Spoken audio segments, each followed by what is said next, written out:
जय श्री राम। सभी को जय श्री राम मेरी तरफ से।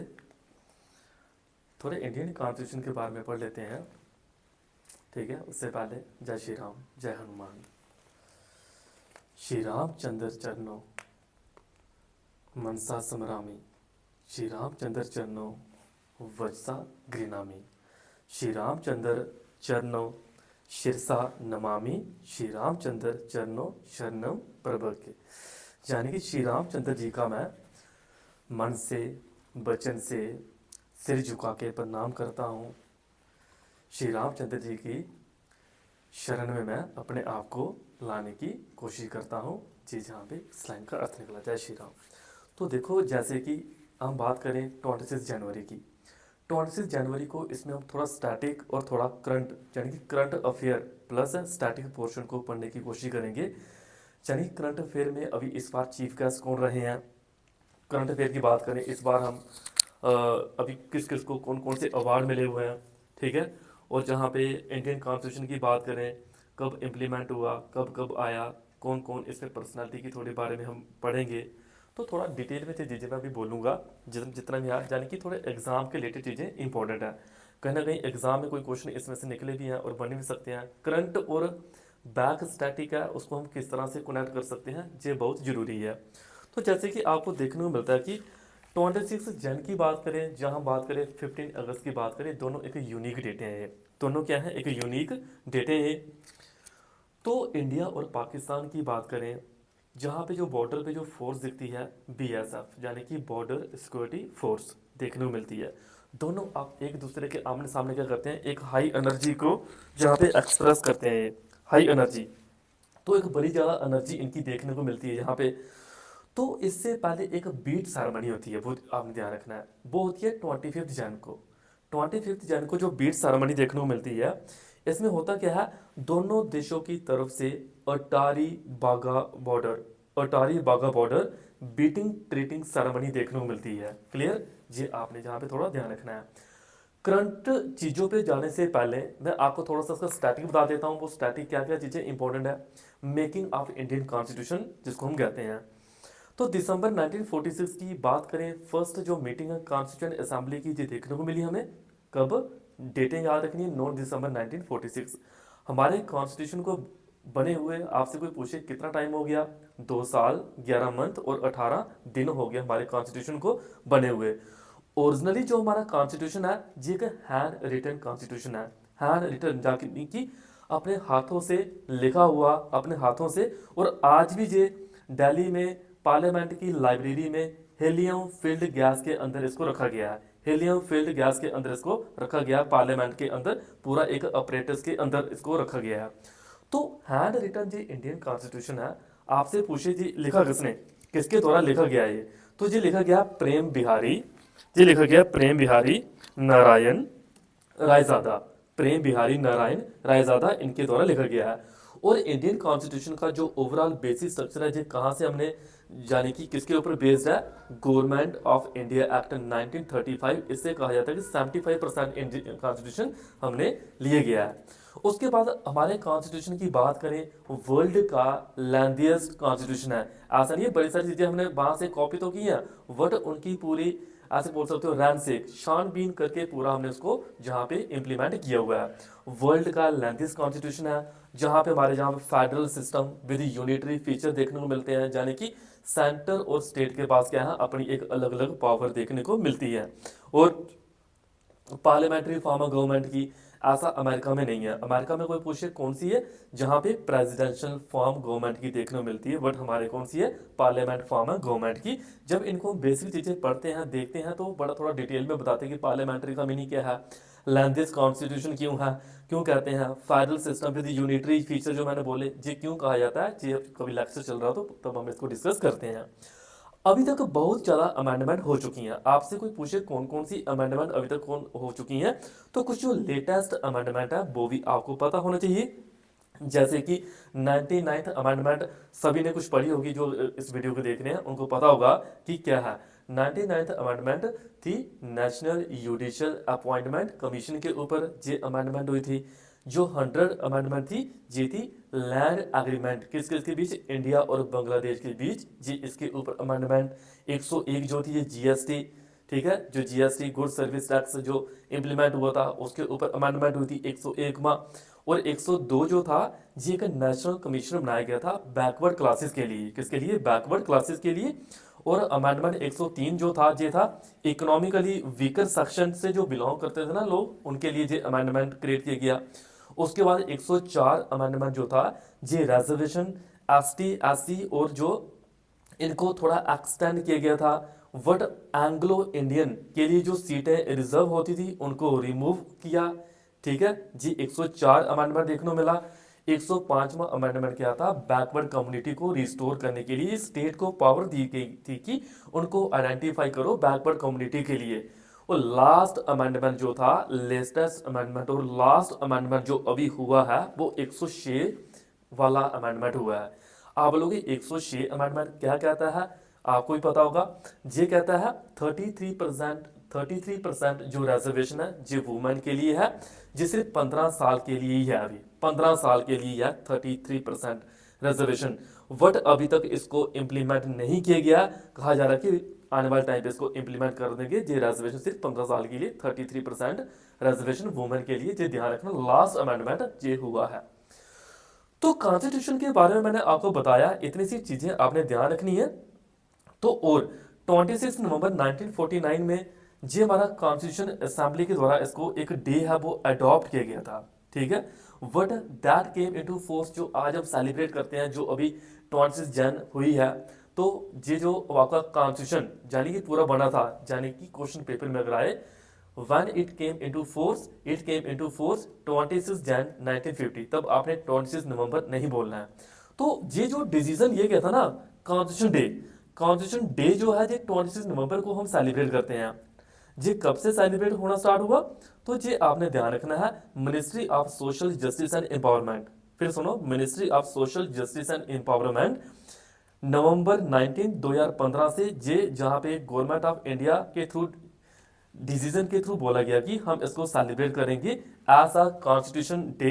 डे कौन सा रखा, वो 26 नवंबर कॉन्स्टिट्यूशन डे सेलिब्रेट करेंगे। तो ये आपको पता होना चाहिए।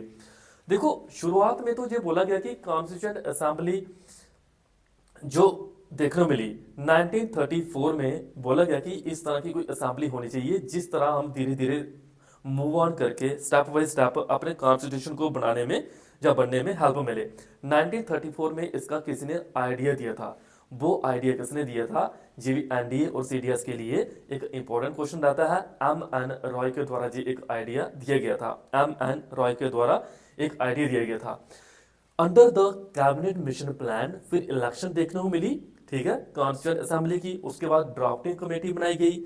ड्राफ्टिंग कमेटी में 7 मेंबर थे। 7 मेंबर में जो मेन जो हेड जो चेयरपर्सन थे वो थे भीमराव अंबेडकर। इंपॉर्टेंट है, भीमराव अंबेडकर ड्राफ्टिंग कमेटी के क्या थे, चेयरपर्सन थे। उसके बाद नेशनल जो एम्बलम है इसको अडॉप्ट किया गया 26 जन 1950 में from the line of capital, ये जहां पे देखने मिलने को मिला। यानी कि अभी 26 जन 1950 ही डेट क्यों चूज की, इससे पहले 26 जन 1930 की बात करें, जहां पे एक पूर्ण स्वराज डे सेलिब्रेट किया जाता है।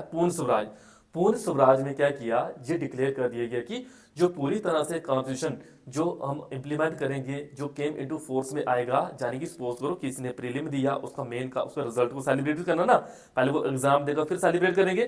तो इस तरह से उन्होंने इस डेट को डिसाइड कर लिया था कि 26 जन 1950 को हम अपना कॉन्स्टिट्यूशन पूरी तरह से ये डिक्लेयर कर देंगे। तो 24 जनवरी 1950 में हमारे कॉन्स्टिट्यूशन साइन होता है, जिसमें बड़ी सारी अमेंडमेंटें हुई होती हैं उस टाइम। 9 दिसंबर 1946, इससे पहले कॉन्स्टिट्यूएंट असेंबली की जो मीटिंग थी, मैंने बताया भी आपको, ये देखने को मिली थी। उस टाइम टेम्परेरी तौर पे एक प्रेसिडेंट बनाए गए, उनका नाम था डॉक्टर सच्चिदानंद सिन्हा। उसके बाद परमानेंट प्रेसिडेंट देखने को मिले हमें, उनका नाम था डॉक्टर राजेंद्र प्रसाद था उनका नाम। उसके बाद आपने ध्यान रखना, अगर हम अपने कॉन्स्टिट्यूशन के बारे में पढ़े अगर, क्योंकि आज भी बड़े बच्चों को पता नहीं है, तो शायद इस वीडियो के थ्रू उनको हेल्प मिले थोड़ी, जो आएगा 10th लेवल 11th 12th के बच्चे जो होते हैं। तो कॉन्स्टिट्यूशन का हर एक पेज जो डेकोरेट किया गया है, डेकोरेशन डन बाई किसके द्वारा, नाम याद रखे, शांति निकेतन, शांति निकेतन, शांति निकेतन, इंक्लूडिंग राम मनोहर सिन्हा एंड नंदलाल बोस, ना राम मनोहर सिन्हा एंड नंदलाल बोस, इनके द्वारा हर एक पेज क्या किया गया, डेकोरेट किया गया है। तो इंपॉर्टेंट है, इतना हमने ध्यान रखना है। यानी कि हमारे देश का जो कॉन्स्टिट्यूशन है लॉन्गेस्ट कॉन्स्टिट्यूशन है। आपसे कोई पूछे कि कितने पार्ट हैं, कितने आर्टिकल है, कितने शेड्यूल है, 22 पार्ट है, 448 आर्टिकल है, 12 शेड्यूल है और 115 से ज्यादा जहां पे अमेंडमेंट देखने को मिली हुई है अभी, ठीक है, 5 अपेंडिक्स है। ये चीजें आपने ध्यान रखी। मैंने आपको क्या बताया, मैंने आपको स्टैटिक बताया। अभी थोड़ा सा मैं करंट पे चलता हूँ। करंट पे क्या है, जैसे करंट की बात करें कि हमारे कॉन्स्टिट्यूशन में अभी करंट करंट यानी कि 2025 में जो 26 जनवरी में अभी आपको कॉन्स्टिट्यूशन देखने को मिला, जो डे सेलिब्रेट हुआ, अभी इसमें किसको कौन कौन सा अवार्ड मिला, चीफ गेस्ट कौन रहे हैं, उसके बारे में आते हैं। अभी सुनिए, जैसे मैंने आपको बेटिंग ट्रीटी सेरेमनी के बारे में बताया कि 25 जन डेट देखने को मिलती है। उसके बाद सुनो, अभी इस बार जो चीफ गेस्ट हमारे इंडिया में रहे हैं, वो चीफ गेस्ट कौन रहे हैं, फ्रॉम इंडोनेशिया के प्रेसिडेंट, फ्रॉम इंडोनेशिया के प्रेसिडेंट जिनका नाम है Prabowo, PRAB, Prabowo Subianto, Prabowo Subianto, ji एक इंडोनेशिया के प्रेसिडेंट जो अभी चीफ गेस्ट के तौर पे देखने को मिले। हमें ध्यान रखना है, क्वेश्चन इंपॉर्टेंट जो अपकमिंग एग्जाम होंगे स्टेट लेवल पे, 1 डे एग्जाम, उनमें जो क्वेश्चन आपसे पूछा जा सकता है कि इस टाइम प्रेसिडेंट कौन थे, चीफ गेस्ट कौन थे, जो अभी 26 जन रिपब्लिक डे जो देखने मिला। क्लियर? आपको पता है 200 साल अंग्रेजों के द्वारा रूल किया गया, तो आज़ादी सेलिब्रेट जो एक इवेंट सेलिब्रेट किया जाता है। सुनो, अब मैं आपको कुछ लिस्ट बताता हूँ।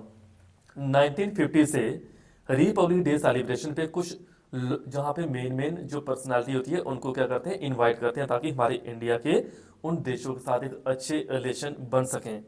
2019 में साउथ अफ्रीका के प्रेसिडेंट सिरिल रामाफोस, ठीक है, सिरिल रामाफोसा जी जो थे ना, जी 2 बार हमारे इंडिया में इनवाइट किए गए हैं।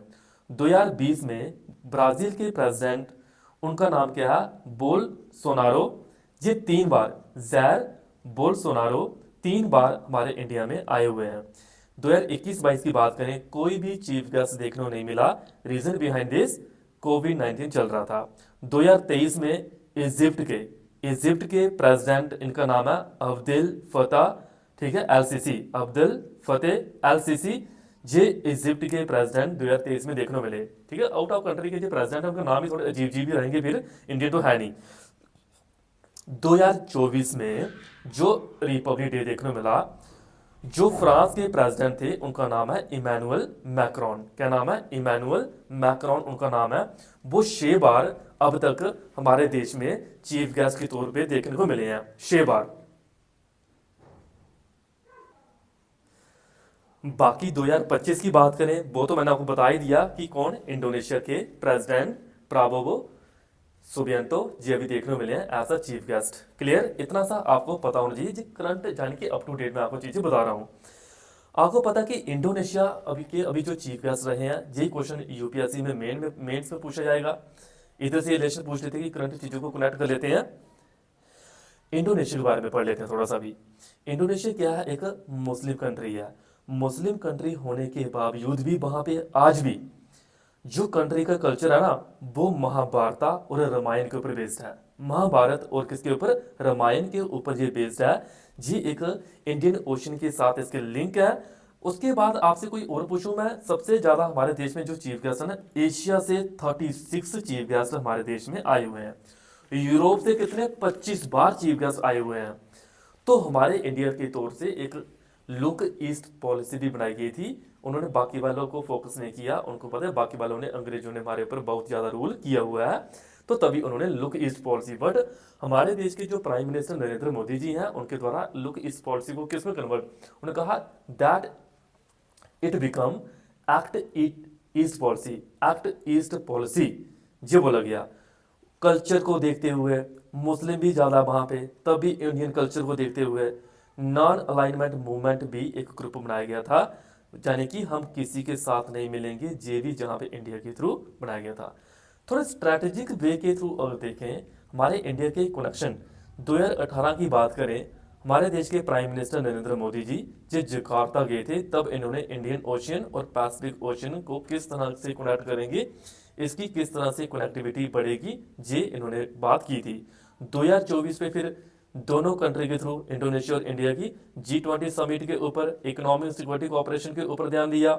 डिफेंस एंड सिक्योरिटी तरीके से अगर बात करें 1951 में कुछ रिलेशन फॉर्मलाइज देखने को मिले। कुछ हमारे इंडिया की और इंडोनेशिया की कुछ एक्सरसाइज भी याद रखनी है, अगर ये अभी न्यूज़ में है तो थोड़ा इसके बारे में पता होना चाहिए। जैसे आर्मी की कौन सी एक्सरसाइज है इंडिया और इंडोनेशिया की, उसका नाम है गरुड़, गरुड़ शक्ति। नेवी की कौन सी है, समुद्र शक्ति। ठीक है, कुछ चैलेंजेस देखने को मिलते हैं, जैसे कि आज हम इंडोनेशिया के साथ अच्छे रिलेशन नहीं रखते हैं तो चाइना एक अच्छे रिलेशन क्रिएट कर लेगा। वहाँ पे बहुत ज़्यादा ट्रेड जो चाइना और इंडोनेशिया का बहुत ज़्यादा देखने को मिलता है। कहा जाता है कि इंडोनेशिया से इंडिया में पाम ऑयल जो है सबसे ज़्यादा इंपोर्ट किया जाता है इंडोनेशिया से इंडिया में। क्लियर। उसके बाद भी अगर इन्वेस्टमेंट वहाँ पे कम देखने को मिलेगी, कुछ ब्यूरोक्रेटिक हर्डल भी देखने को मिलते हैं जो प्रॉब्लम को क्रिएट करते हैं, जिसकी वजह से इंडियन इकोनॉमी डिक्रीज देखने को मिलती है। जैसे कि रिसेंट अभी सरकार के द्वारा क्या बोला गया, हमारे देश की इकोनॉमी जो डिक्रीज हो रही है, कम हो रही है, तो इकोनॉमी को इंक्रीज करने का बेस्ट टू बेस्ट वे क्या ढूंढ रहे हैं, एक लो लेवल की थिंकिंग के ऊपर इन्होंने कहा कि जो पॉपकॉर्न होते हैं इसके ऊपर टैक्स को इंक्रीज कर दो, पॉपकॉर्न के ऊपर टैक्स को इंक्रीज कर दो। ये गवर्नमेंट के प्लान चल रहे हैं, तो सोच सकते हो किस तरह की थिंकिंग चल रही है ये। तो यानी कि टैक्स भी कहाँ कहाँ से इकट्ठा कर रहे हैं, सोच सकते हो। उसके बाद इंपॉर्टेंट चीजों पे अभी आते हैं, इंपॉर्टेंट चीजों पे अभी आते हैं, जैसे कि हम बात करें झांकी, टैब्ल्यू जिसको कहते हो टैब्ल्यू, अभी 26 जनवरी 2025 में हुई। सबसे पहले झांकी की बात करें, जी जो सारा झांकी का देख रेख जाने की, ये सारा पूरा कंट्रोल किसके हाथ में होता है, डिफेंस मिनिस्ट्री के हाथ में होता है। तभी आपको हर जगह हाई अलर्ट, हर जगह हाई सिक्योरिटी देखने को मिलती है।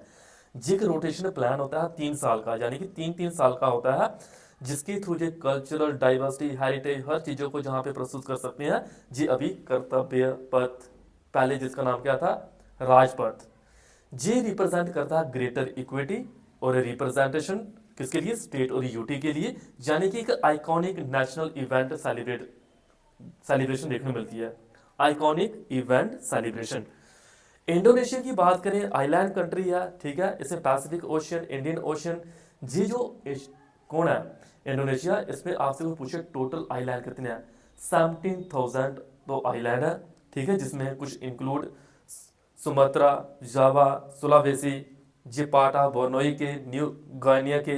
कैपिटल जो इंडोनेशिया की नुसंतारा, नुसंतारा जी क्या है, इसकी कैपिटल है। इतना सा डेटा आपने याद रखना है, जी मैं भी चीजों को करंट के साथ जोड़ रहा हूं। उसके बाद करंट के साथ कुछ अवार्ड भी मिले हुए हैं। अवार्ड की बात करें, देखो 1954 में अवार्ड बने थे, तब इनके नाम पहला वर्ग, दूसरा वर्ग, तीसरा वर्ग, ये अवार्ड वो करते थे। 1955 में इनके रीनेम किए गए, जिनको आप पढ़ती हो, क्या क्या पढ़ते हो, भारत रत्न, पद्मा भूषण, पद्मा विभूषण, पद्माश्री, जी इस तरह के अवार्ड आप पढ़ते हो। क्लियर, सुनो बड़े ध्यान से करंट अफेयर के। अभी पद्मा विभूषण जो अवार्ड मिले गए हैं 7 मेंबर को मिले गए हैं, पास्ट्यूमसली। पास्ट्यूमसली होता है कि उनके मरने के उपरांत जो अवार्ड मिले गए हैं, कितने मिले हैं, 7 पद्मा विभूषण। 19 जो अवार्ड मिले गए, ये कौन से पद्मा भूषण अवार्ड हैं। इनके नाम भी याद रख सकते हो, मैं अगर बोलूंगा याद तो आपको रहेंगे ये, क्योंकि एक ही बार इनको खुद ही सर्च कर लेना। एम.टी. वासुदेवन नायर, केरला से लिटरेचर पे, शारदा सिन्हा पास्ट्यूमसली, जे एक आर्ट की फील्ड में बिहार से हैं, ओसामू सुजुकी पास्ट्यूमसली जापान से हैं, कुमुदिनी, ठीक है, इनको जे अवार्ड मिले गए हैं। तो बात करें सिविलियन अवार्ड जो सोसाइटी की कंट्रीब्यूशन के लिए जो दिए जाते हैं, इनको हम जे अवार्ड बोलते हैं। सबसे टॉप लेवल पे आपसे कोई पूछे कौन सा अवार्ड आता है, भारत रत्न। दूसरे नंबर पे जो अवार्ड आता है पद्मा विभूषण, जो एक डिस्टिंग्विश सर्विस होती है समाज के लिए। तीसरे नंबर पे आता है पद्मा भूषण, चौथे नंबर पे आता है पद्माश्री। जी अवार्ड ध्यान रखने हैं। जी अवार्ड आप बोलो 4 के 4 अवार्ड जो सिविलियन अवार्ड है, जी किस किस को किस किस फील्ड में मिलते हैं, art, social work, public affair, science, engineering, trade and industry की बात करें, मेडिसिन, लिटरेचर और एजुकेशन की बात करें, तो ये अवार्ड मिलते हैं। फिर एग्जाम में कभी कभी पूछ लेते हैं क्वेश्चन कि इनको डिसाइड कौन करता है जी। एक कमेटी बनाई जाती है, जिस कमेटी को चेयर करते हैं, कॉन्स्टिट्यूट की जाती है किसके द्वारा, हर साल प्राइम मिनिस्टर के द्वारा। हेड की जाती है किसके द्वारा, वो कौन कौन होते हैं, कैबिनेट सेक्रेटरी आईएएस लेवल के, union home secretary, secretary to the president, 4 से 6 एमिनेंट पर्सन ऐसा मेंबर भी देखने को मिलते हैं, जो कुल मिला के प्राइम मिनिस्टर यानी कि उनके अंडर जो सारे काम चलते हैं जी, इसको डिसाइड करते हैं। लास्ट में ओवरऑल इनकी रिकमेंडेशन जो होती है जी सबमिट करते हैं प्राइम मिनिस्टर के पास। प्राइम मिनिस्टर के पास जैसी फाइनल सबमिशन होती है उसके बाद इनके ऊपर साइन होते हैं कि किस किस को अवार्ड मिलेंगे। जो नाम घोषित किए जाते हैं उसके ऊपर साइन जो फाइनलाइज होते हैं वो होते हैं प्रेसिडेंट के सिग्नेचर होते हैं, प्राइम मिनिस्टर के सिग्नेचर नहीं होते हैं। इतना डेटा ध्यान रखना है। उसके बाद अभी रिसेंट जो अवार्ड मिले मिलिट्री अवार्ड, मिलिट्री अवार्ड की बात करें, मिलिट्री अवार्ड कौन से होते हैं, 2 तरह के, एक वार टाइम गैलेंट्री अवार्ड, एक peace time gallantry award. Peace time gallantry award जो होते हैं आर्मी के द्वारा एक अच्छा कंट्रीब्यूशन हो तो पीस टाइम गैलेंट्री अवार्ड कहते हैं। वार गैलेंट्री टाइम अवार्ड की बात करें, जैसे कोई वार चल रही है इंडिया पाकिस्तान की, इंडिया चाइना की, तो तब वार टाइम अवार्ड दिए जाते हैं। वार टाइम अवार्ड की बात करें तो आप PMV शब्द याद रखना, PMV, पी से परमवीर, एम से महावीर और वी से वीर। परमवीर चक्र, महावीर चक्र, वीर चक्र। टॉप लेवल पे आता है परमवीर, दूसरे नंबर पे आता है महावीर, तीसरे नंबर पे आता है वीर चक्र। ये 3 अवार्ड मिलते हैं वार के टाइम, जो अच्छी जहाँ पे एक अपना ठीक कॉन्फिडेंस लेवल जो होता है वो दिखाते हैं। उसके बाद जो पीस टाइम गैलेंट्री अवार्ड होते हैं ये भी 3 तरह के होते हैं। इसको अक्स से नाम याद रखो, AKS। ए से अशोक चक्र, दूसरा कीर्ति चक्र, तीसरा शौर्य चक्र। पहला अशोक चक्र, दूसरा कीर्ति चक्र, तीसरा शौर्य चक्र, ये ध्यान रखना है। इस बार जो मिले हैं 2 कीर्ति चक्र मिले हैं, 14 शौर्य चक्र मिले हैं और 93 जे गैलेंट्री अवार्ड आपको देखने को मिलते हैं टोटल। ये कौन कौन सी फील्ड से, आर्मी, नेवी, एयरफोर्स और TA, ठीक है, टेरिटोरियल आर्मी, जहाँ other lawfully constituted armed force जो होती है ना, उनको भी ये अवार्ड मिलते हैं। तो देखो मैंने आपको कितना कुछ ये चीज़ें आपको बता दीजिए, यानी कि कॉन्स्टिट्यूशन को आप लिंक कर लिया एक स्टैटिक के साथ और करंट के साथ, इतना सा डेटा आपने याद रखना है। APJ अब्दुल कलाम जी सर जो थे मिसाइल मैन ऑफ इंडिया, इनकी बड़ी अच्छी अच्छी बातें याद रहती हैं कि बड़े सारे लोग जहाँ पे क्या करते हैं अपना नाम जैसे ही बनता है दूसरी कंट्री में चले जाते हैं पैसा कमाने और सोचते हैं लिबट हमारी कंट्री में जो इज्जत जो मान जो मिलता ना ये कहीं दूसरी कंट्री में नहीं मिल सकता। ये APJ अब्दुल कलाम सर की ये क्या थी स्टेटमेंट है लाइनें। उन्होंने कहा 15 अक्टूबर 1991 की बात करें, 60 साल मुझे रिटायरमेंट एज के हो गए। वो चाहते थे कि मैं एक अच्छा स्कूल खोलूँ। ये वो दिन थे जो वे अपने एक्सपीरियंस को, अपने एक्सपेरिमेंट को दूसरों के साथ शेयर करना चाहते थे कि ताकि किसी दूसरे को भी इनके थ्रू बेनिफिट मिल सके और अपने जीवन लीला जो जीवनी है वो पूरी लिख सकूं। उन्होंने तमाम लोगों का जिक्र, उन्होंने कहा मैं तमाम लोगों का जिक्र करता हूं जिनकी बदौलत मैं आज इस स्थान पे पहुंचा हूं। कोई शख्स कितना भी छोटा हो लेकिन अगर वो अपने हौसले बरकरार रखता है तो वो कहीं भी किसी भी मुकाम तक पहुंच सकता है। उनके द्वारा कहना था कि मसले मुश्किलें जिंदगी का एक पार्ट है, तकलीफें कामयाबी की सच्चाइयां हैं। और ये भी कहा उन्होंने कि खुदा ने ये वादा नहीं किया कि आसमान हमेशा सदा नीला ही रहेगा, जिंदगी भर फूलों से बड़ी राहें मिलेंगी, ऐसा भी कभी वादा नहीं किया। और खुदा ने ये भी वादा नहीं किया कि सूरज है तो बादल नहीं होंगे और खुशी है तो गम नहीं होगी, ठीक है, सुकून है तो दर्द नहीं होगा, ये वादा भी नहीं किया। तो कहने का मतलब यह कि कोई भी बच्चा कहीं ऐसी वैसी सिचुएशन में पड़ा हो, अपनी ज़िंदगी से हारा हो, जब वो मेरी इस ऑटोबायोग्राफी को पढ़ेगा सुनेगा तो उसको भी कुछ एक नई उम्मीद मिलेगी। शायद कभी ना पूरा करने वाला सपना उनको पढ़ के उसके अंदर भी एक हौसला जागेगा, वो भी ज़िंदगी में सोचेगा मैं भी कुछ करूँगा और मैं भी लाइफ में कुछ कर सकता हूँ। आज अगर मेरे से कुछ नहीं हुआ है, आज मैं अगर ज़िंदगी में हार चुका हूँ, लेकिन और भी मेरे बड़े सारे रास्ते खुले हुए हैं। उन्होंने कहा था कि उन्हें यकीन रहे उन बच्चों को कि वो जहां भी हैं आज भी राम जी उनके साथ हैं, आज भी ऊपर वाला उनके साथ है, आज भी भगवान उनके साथ है। बस उस ऊपर वाले के ऊपर भरोसा अगर वो रखेगा तो जिंदगी में किसी भी मुश्किल में वो पीछे नहीं रहेगा। ठीक है, ये था आज का लेक्चर। आई होप आपको कुछ थोड़ा बहुत पता चला होगा। जितने पता चला है, जय श्री राम सभी बच्चों को मेरी तरफ से।